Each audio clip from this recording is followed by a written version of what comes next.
continuação da pauta da manhã, Sara Winter foi liberada da penitenciária feminina do Distrito Federal nesta quarta-feira, né, hoje à tarde, e saiu utilizando tornozeleira eletrônica por determinação de Alexandre de Moraes, ministro do STF, a pedido da PGR. Sem condenação por crime algum, a ativista cumprirá uma espécie de regime semiaberto e não poderá aproximar-se do Congresso ou do STF, nem falar com outros militantes também investigados. Moraes também determinou a substituição das prisões temporárias dos 6 integrantes do Grupo 300 do Brasil por medidas cautelares. Além de Sara, foram soltos Renan de Moraes Souza, Érica Viana de Souza, Emerson Rui Barros dos Santos, Arthur Castro e Daniel Miguel. A saída de Sara e dos demais ocorre após a decisão da Justiça de não prorrogar o pedido de prisão temporário por mais 5 dias, como havia pedido o ministro, né, Alexandre de Moraes. Sara estava presa em cela isolada por risco de retaliações internas. Os advogados de Sara entraram com uma ação de impedimento contra o ministro Alexandre de Moraes, né? Nós falamos sobre isso aqui hoje de manhã. O ministro proibiu que os ativistas falem entre si e com os demais investigados no inquérito que corre no STF. Pediu a imediata instalação de monitoração eletrônica com expedição de mandado, do qual conste endereço da residência, domicílio ou local de trabalho dos investigados. A indicação de recolhimento diurno e noturno sem autorização de saída de área delimitada, exceto mediante autorização prévia. E caso as saídas sejam autorizadas, que os envolvidos mantenham distanciamento de 1 quilômetro dos edifícios do Congresso Nacional e do STF, além dos demais investigados no inquérito. Que loucura, hein? Eu acho que, na verdade, meu amigo, isso porque Sara é desse tamanhinho, é mulher e não fez nada. Pois é. Eu acho que a tornozeleira tá na perna errada. Erraram de perna aí, né? Erraram de perna. Sem por visto aí, sabe que muitas vezes a prisão, por exemplo, a prisão preventiva, ela é convertida numa medida alternativa, né? É a última rácio. Então ela é convertida numa medida alternativa, onde você acolera o indivíduo colocando a tornozeleira e o coloca, por vezes, em prisão domiciliar, ou então em algum tipo de restrição, alguma medida restritiva. Isso aí equivale, a grosso modo falando, a uma antecipação de pena. Você não é verdade? Você não sabe. Os crimes são de pequena monta, são de pequeno potencial ofensivo. Caso condenado, a maximização da pena não vai ocorrer. Até porque todos os elementos ali eles não conglobam a possibilidade, eles não conglobam o arcabouço necessário para poder maximizar a pena. Então, com isso, a pena certamente não seria a máxima. Ou seja, a possibilidade dela ficar enclausurada por conta disso é praticamente zero. Ela ia pegar uma pena alternativa. Quais as penas alternativas que tem? Isso é proibição de sair de casa pela parte da noite, proibição justamente se aproximar de alguma coisa, assinar o ponto, você ficar encolerado que nem um cão raivoso, que nem um traficante. É engraçado, né? Traficante saiu como eu tava conversando agora, saiu, pegaram o traficante, né, do PCC, botaram a coleirinha nele, mandaram ele embora, ele cortou a coleira e foi embora, sumiu, já tá em outro país agora. Então isso aí, infelizmente, é muito triste de estar vendo, eu reforço, né? tá na perna errada. É verdade. Eu concordo plenamente, né, com o Mauro nessa condição. Eu só queria saber se botaram na perna direita ou na esquerda a tornozeleira. Porque, como é aliada, né, da direita, quem sabe deve estar na direita a tornozeleira, não é isso? Não sei se tem alguma regra para isso também, não sei se está determinado, né, no despacho do ministro, né? Sim. Enfim, mas é de fato uma pena, uma coisa desproporcional, uma agressão à cidadania e, infelizmente, a gente tem que conviver com isso, porque não estão se tomando as devidas medidas, né, de liberdade. Nós vamos tomar a pauta, né, vai seguir em outras linhas aqui, mas a questão da liberdade no Brasil, o direito à cidadania, o exercício pleno da cidadania do povo brasileiro está em risco.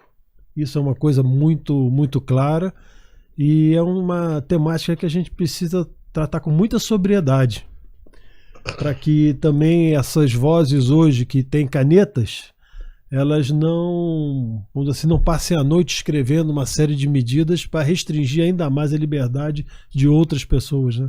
É verdade, até porque o papel aceita qualquer coisa, né? Sim. E E o papel timbrado aceita mais. aceita porque tem superpoderes, né? Não, é isso mesmo. E uma coisa interessante, assim, de comentar também, que o próprio Mauro estava comentando comigo antes, você tem, né, na verdade, uma continuação da prisão. Sim. Você só mudou, né? Em vez de ser uma prisão temporária, agora vai ser uma prisão equivalente ao como se fosse semi-aberto, né? Um regime semi-aberto.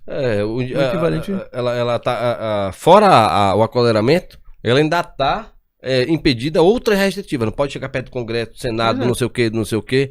Parece que a menina vai fazer alguma coisa demais. Se ela tivesse que fazer, ela tinha feito. Já teria feito, exato. Né, não, agora. E a questão é sem condenação. Ela tá adiantando pena sem condenação. Não tem condenação em primeira instância, boa, não. Boa. Inclusive... Na verdade é inquérito, não tem nem processo ainda. Sabe nem se vai ser aceita a denúncia quando proposta. Exatamente. Sabe nem se vai ter a proposta. Ou seja, ela já tá cumprindo uma pena antes mesmo de que o processo seja estabelecido, o processo penal. Sim. Isso é absurdo. Pra ter ideia, esses dias que ela passou aprisionada, caso fosse condenada e tudo, seria levado em consideração, dentro da cumprimento da pena, para poder abater proporcionalmente os dias já cumpridos. Bom, então, e se ela tem esse nível de periculosidade ou de produzir alguma ação de forma efetiva que vai gerar um risco a esses ministros, por exemplo, ou a ele próprio, né?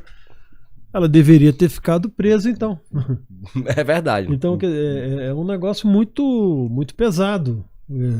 Não sei, por exemplo, se vai ter acesso ao trabalho ou tem que pedir autorização para sair de casa. Como é que ela vai trabalhar? Como é que vai ter a renda, né, do dia a dia para sustentar? Então, quer dizer, são medidas, às vezes, extremamente desproporcionais que a gente percebe que é um Estado muito pesado em ombros leves, né?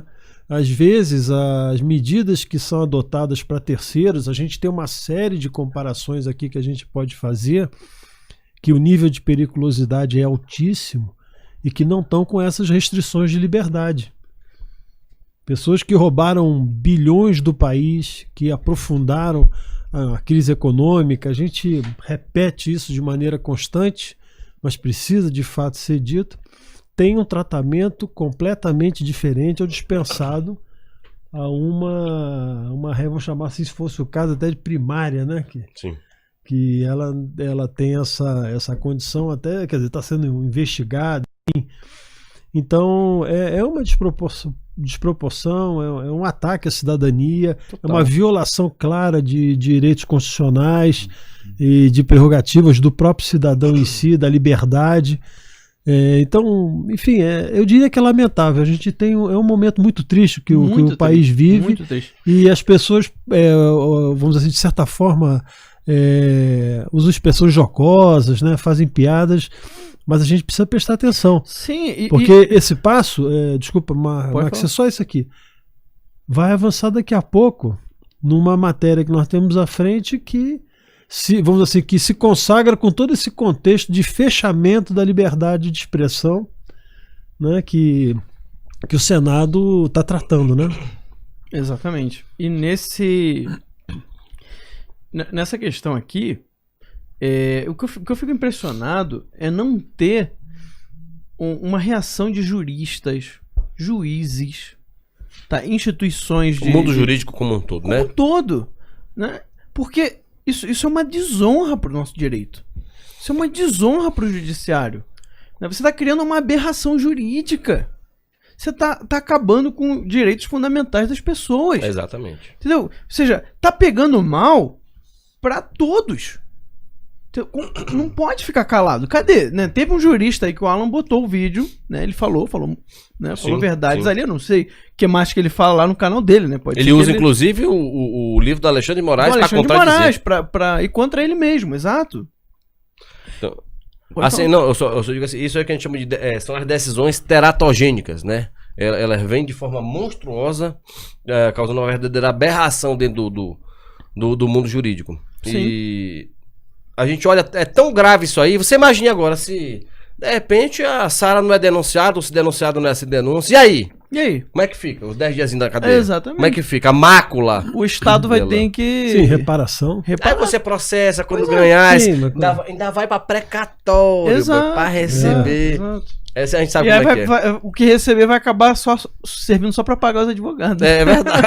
Agora eu te digo o seguinte: De agora de ir pra se, futuro, é, né? se é um militante do MST, Ah, a Comissão de Direitos Humanos da Câmara, o do quê? Senado, Tava todo mundo estaria gritando. todo mundo gritando. Estariam lá na frente do STF protestando. Todo mundo. Sem dúvida. E aí, não tenha dúvida. E já tinham feito cocô em foto, já tinha aquela remundice que eles gostam de fazer, não, né? não tenha dúvida. Não E- tenha dúvida. Então isso Lá é no-